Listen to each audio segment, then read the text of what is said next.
हमारे देश में ज्यादातर इलेक्शंस में सत्ताधारी पक्ष के वोट जो होते हैं वो हमेशा टोटल वोट जो पोल होते हैं उससे बहुत कम होते हैं।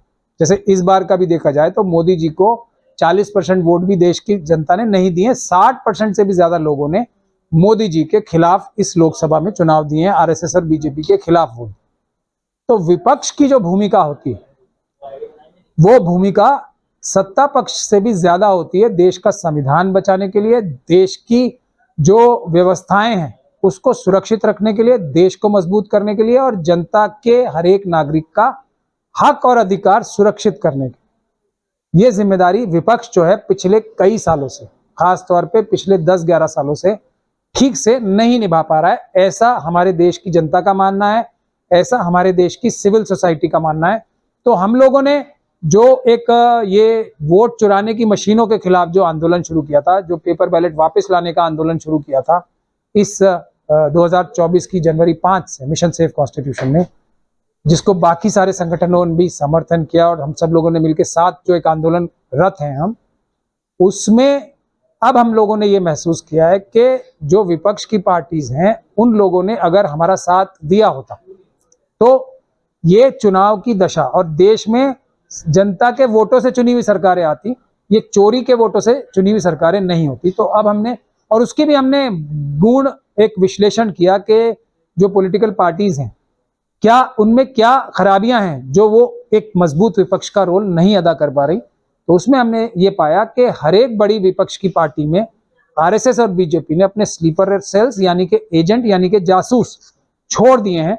और कांग्रेस क्योंकि सबसे बड़ी विपक्ष की पार्टी है, राहुल गांधी जी और खड़गे जी जो हैं वो विपक्ष के लोकसभा में और राज्यसभा में नेता हैं, तो सबसे पहले हमने ये सोचा कि इनके अंदर के जो स्लीपर सेल्स हैं, और अभी दो लोगों का ही हम नाम ले रहे हैं, जयराम रमेश और वेणुगोपाल, इनको आइडेंटिफाई करके हम लोग ये जो कांग्रेस का नेतृत्व है उससे कहें कि ये जो मशीनों के खिलाफ लड़ाई चल रही है, वोट चुराने की मशीनों के खिलाफ, अपने ये स्लीपर सेल्स को हटा के उनको भगा के आप लोग डेमोक्रेसी बचाने के लिए, संविधान बचाने के लिए जो असली लड़ाई है वो है वोट बचाने की। तो वोट बचाने के लिए आप लोग सामने आए, इन मशीनों के खिलाफ हमारे इस आंदोलन को लीड करें, ऐसा हम रिक्वेस्ट करने जा रहे हैं 15 नवंबर यानी कि आने वाले शुक्रवार को 4 बजे एआईसीसी 24 अकबर रोड के दफ्तर। वोट चुराने की मशीनों का इस्तेमाल मोदी जी और इलेक्शन कमीशन के जो अधिकारी हैं राजीव कुमार जी मिलकर वोट चुरा रहे हैं जनता के, और सही जो जनता का आदेश है उसको इलेक्शन में कन्वर्ट नहीं होने दे रहे। जैसे इस बार बीजेपी की सीटें 50 भी नहीं आनी चाहिए, ये चोरी के वोटों के माध्यम से इतनी सारी आ गई हैं 240। तो ये हमने देखा कि चुनाव आयोग के खिलाफ कोई सख्त बात करने से भी कांग्रेस पार्टी को अगर कोई रोकता है तो वो जयराम रमेश जी। इन मशीनों के खिलाफ कुछ भी मजबूत कार्रवाई करने से कोई रोकता है तो वो जयराम रमेश जी और वेणुगोपाल जी। तो ये तो बुनियाद है ना, सब बेईमानियों की बुनियाद ही ये मशीनें हैं। वोट की चोरी सबसे बड़ी चोरी है देश की, पैसे की भी, इलेक्टोरल बॉन्ड से भी चोरी, वोट की चोरी। क्योंकि अगर वोट की चोरी नहीं होगी तो अच्छी सरकारें आती। आज कांग्रेस पार्टी और इंडिया गठबंधन देश में सरकार बनाई हुई थी और आज आरएसएस और बीजेपी के बहुत सारे लोग जेलों में होते। देश के लाखों लाखों करोड़ जो पैसे चुराए ने शायद ये वापस आते और देश की 80 करोड़ जनता को 5 किलो अनाज के लिए मोहताज नहीं होना पड़ता। तो इतना बड़ा नुकसान किया है कांग्रेस के अंदर के जो स्लीपर सेल्स हैं उन्होंने।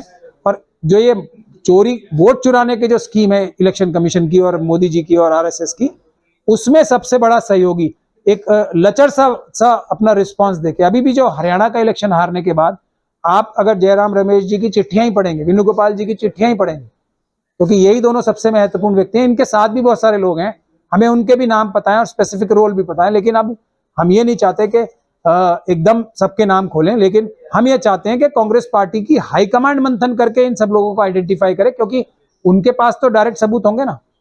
कौन हर वो व्यक्ति जो कि राहुल गांधी जी के और खड़गे जी को रोकता है ये चुनाव की चोरी की मशीनों के खिलाफ आंदोलन करने से, वो सब आरएसएस के स्लीपर सेल हैं। ये एक सबसे बड़ा टेस्ट मैं आपको दे रहा हूं। देखिए विपक्ष तो मैं बता रहा हूं ना, विपक्ष तो आरएसएस और बीजेपी के जासूसों ने चुप करा रखा है। ये तो विपक्ष भी तो जनता के नौकर हैं।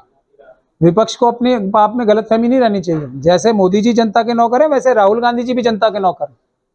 जो जनता चाहेगी विपक्ष से काम लेना, वो विपक्ष को भी करना पड़ेगा। जैसे मोदी जी से जैसे सरकार चलाना चाहती है जनता, वैसे ही चलानी पड़ेगी।